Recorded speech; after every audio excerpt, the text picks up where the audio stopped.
Cet homme à trottinette qui quitte le quartier des Moulins vient de semer la mort et la panique place des Amaryllis. Un tueur calme, déterminé, qui a tiré en rafale 19 balles, dont 16 ont fait mouche, selon l'expression du procureur de Marseille, qui révèle qu'un homme pouvant correspondre a été interpellé.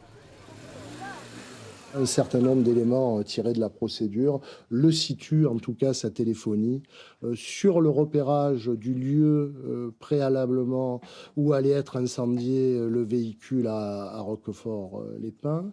Son téléphone mobile va également borner sur le lieu des faits au moment de la fusillade.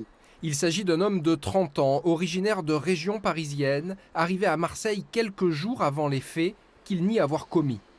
La police a aussi interpellé un homme de 19 ans, soupçonné d'être le chauffeur de la voiture volée à Marseille et dans laquelle le tireur s'était engouffré à la sortie du quartier des Moulins. Une niçoise de 26 ans est également poursuivie. Ce serait la logisticienne. Cocaïnomane, elle dit avoir été contrainte pour rembourser une dette de louer les appartements dans lesquels seront retrouvés les deux hommes, une arme, des munitions et une perruque pouvant correspondre à l'équipement du tueur. 3 interpellations réalisées très rapidement, 3 jours seulement après les faits, car la police judiciaire craignait une nouvelle attaque. On était très clairement dans une logique d'escalade. Et parce que le lendemain des faits, on déjà reproduisait le même schéma pour refaire la même chose. C'était une course contre la montre alors. Ah, complètement. En 2 jours, la vertu d'avoir été vite, ça a été de déjouer un nouveau projet criminel, très clairement.